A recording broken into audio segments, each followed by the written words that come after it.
I must be on the A-list again. Mercedes is sending me a 2023 EQE 350 plus SUV. I'm reading from the script. And it starts off rather expensive. And wow, look at that option sheet. It ends up pretty expensive too. As we can see, $250 for a home charging cable. Come on, shouldn't that be standard? Let's see what else we've got. Energizer air control, $450. I think that's a spray perfume system. Acoustic comfort package, $1,100. 10-degree rear axle steering, $1,300. We'll have to take a look at that. Ventilated front seats, $650. Well, you get the idea. You're going to squeeze all that money they can out of your wallet. I'm definitely interested to see these illuminated running boards they're charging $650 for. And let's see where this baby's made. Oh. Alabama, USA. We also tested and did a video on the 2023 Mercedes-Benz EQS 450 Plus EV. We have a link for that video at the end of this video. Just go there and click and watch. And one of the most impressive electric vehicles I've ever driven, the Genesis GV60 Performance version. Wow, I really like that one. We'll have a link for that video as well. So here it is in person.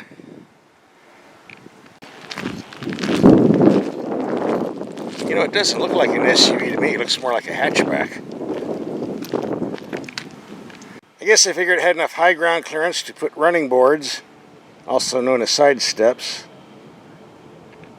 One of the first things we do when we get a vehicle is to check to see if there's a spare tire. I already looked, there isn't. Just a bunch of books I'm taking down to the Goodwill. There's a charging cord located underneath the floor here. By the way, they trucked this all the way from Georgia just for us.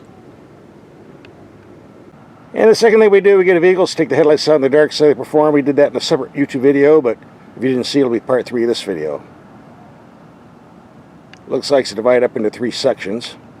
Hard to see from the reflection. And third thing we want to do is check and make sure these aren't some cheap off-brand tires like I've been getting a lot of other vehicles. Cooper, 20 inches. Like many electric cars, you have the door handles that retract and then come back out. I wonder if it'll take your fingers off if they close when you got your hand in there. I don't want to find out. I still can't get over these running boards. I mean, if I step on these, now my head's too high to get in. If I don't use them, my leg is rubbing up against here, getting my pants dirty. And these don't look like they come off very easily. I know it's part of the bodywork. I'm scratching my head on this one. And the Mercedes-Benz emblem lights up on the rocker panel, so again, you won't forget while you're driving. I still haven't figured out what this is for. Apparently you pour some liquid down here, but I don't think I should be doing that till I find out what liquid it wants. And here's your charging port. Supposedly you have a range of officially 279 miles, but the testers say 300. I've charged up to 320 on the gauge cluster, but didn't get that much. We'll talk about that later. And this is part of the video where we raise the hood and show you what's underneath. Can't do that here. There's no gasoline engine anyway, of course. Total output is 288 horsepower, which doesn't sound like much, but 417 pounds-feet of torque, that's a lot. A lot of bottom-end grunt. This vehicle has rear-wheel steering, and we'll be showing that a little bit later on in the video. Works pretty good. Probably worth the $1,300. But first, let's look at the cabin, and this is not a large vehicle. Kind of cramped in here. We get a decent-sized glove box. There's supposed to be a perfume dispenser in here, but I'm not seeing one. I see we have a bunch of glare on the lens. The shifter's on the steering column. Guess we're going back to the 1950s here. You can choose the gauge cluster you want. Sport, Classic, I'll bring up the navigation.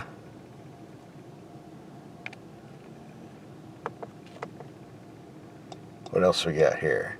Oh, the understated. Come back. There we go. Ooh, purple.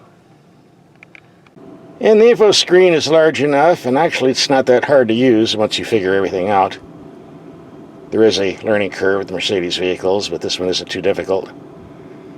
Not as many bells and whistles as some of the more expensive models. The volume control is finger touch. Don't like that, but hey, it is what it is. Also has the volume control on the steering wheel. And your different drive modes: Eco, Comfort, Sport, and Individual. Here's the reverse camera system, and we have some other. There's the front camera.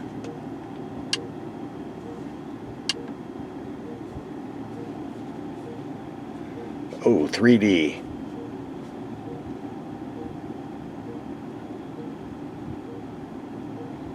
Interesting. By the way, if the 288 horsepower of the EQE 350 Plus is not enough for you, there's the EQE 500, which has 402 horsepower. The 0-60 time of around 4 seconds. This one's just under 6 seconds. This vehicle has the tightest turning circle of anything I've driven lately, thanks to the rear wheel steering that pushes the wheels out 10 degrees. You can fit any parking space you want with no issues. I mean, it goes right in with no problem. I'm trying to demonstrate the wheels turning, but apparently it only happens when the vehicle is moving. I guess, because they're not moving when I'm sitting still. Oh well. The question everybody's going to ask, what is the true range? Well, it's advertised at 279. If I leave it in the charger an extra half hour, I can get up to 320 on the gauge here. That's the good news. However, if you are running the air conditioner full blast in this heat, which is like about 100 degrees in the daytime, I figure for every 100 miles I'm driving, I'm using 140 miles of range, which means if I drive 200 miles, I'm going to get 280 miles, pretty much run the battery dry. So if you're using the air conditioner, 210 miles is the maximum I can get off this. And if you're on the freeway, you might want to start looking for a charger around the 150 mile mark. So obviously this is not a long distance cruiser, but non-electric cars are really. That's one of the disadvantages. City driving only. Interstate, for every 2 or 3 hours you're driving, you're like an hour, hour and a half charging. If you're driving from Los Angeles to New York, you might want to get a gasoline car. Mercedes makes lots of those, by the way. And yep, 98 degrees today, so I'll be running the air conditioning full blast. As far as the power steering goes, it's very light and very quick. Even more so with the rear wheel steering.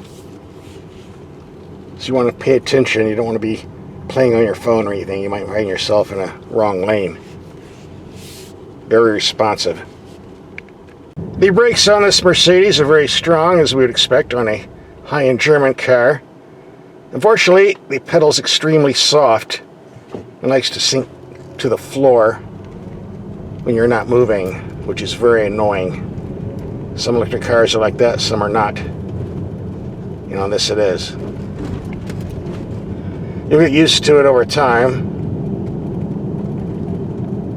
One thing I've noticed, there's an awful lot of reflections coming off this dashboard. Lots. Actually, there's not much glare coming off the gauge cluster, and that's what counts. For freeway trips, this Mercedes is a nice highway cruiser. It's very quiet, the ride is comfortable, the wind noise is low. So what's my take on this Benz after a week of driving? Well, if you're going to buy one, I definitely recommend this rear steering setup. Makes squeezing into parking spaces a breeze. Definitely worth the extra money. As for me, I would pass on the side steps.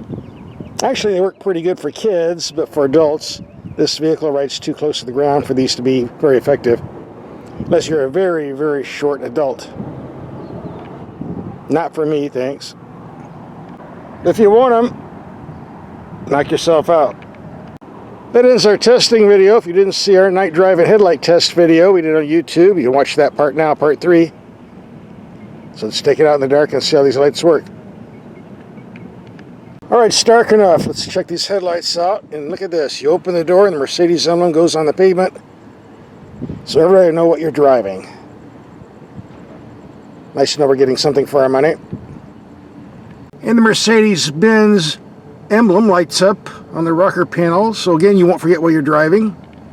The door handles line up so you can find them.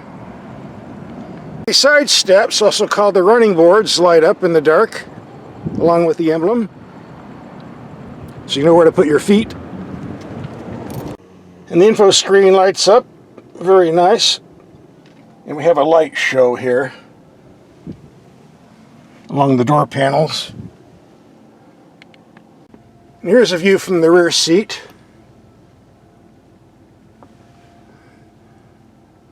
Yes, it will not be dark in here when you're driving at night, that's for sure. Even the door panels in the second row seats light up.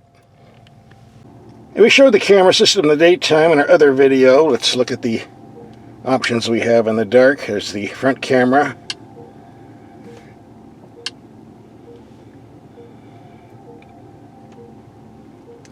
And the 360-degree from outer space look.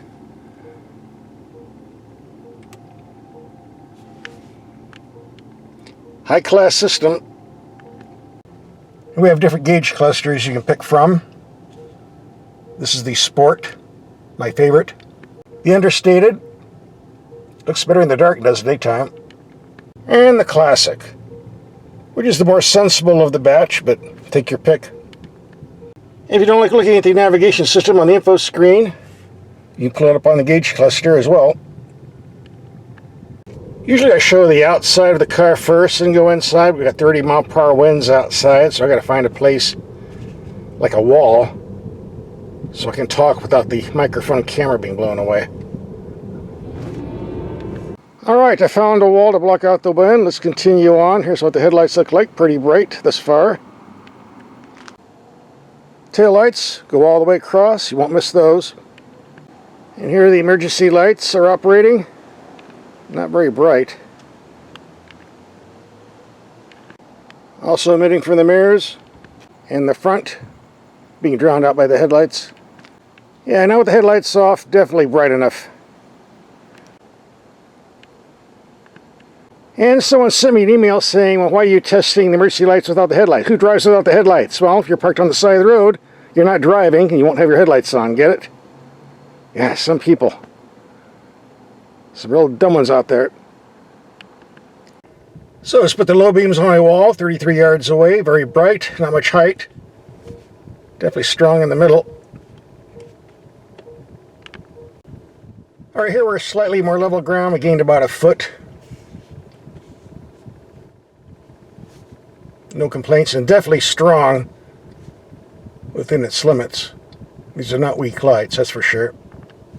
I like the way the Sport gauge lights up when you hit the gas pedal. Well, we don't have gas pedal, the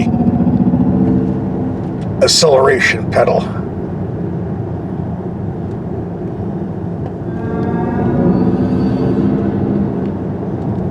Alright, for the encore, let's take some dark, dingy streets. Well, the high beams definitely reach out, way out.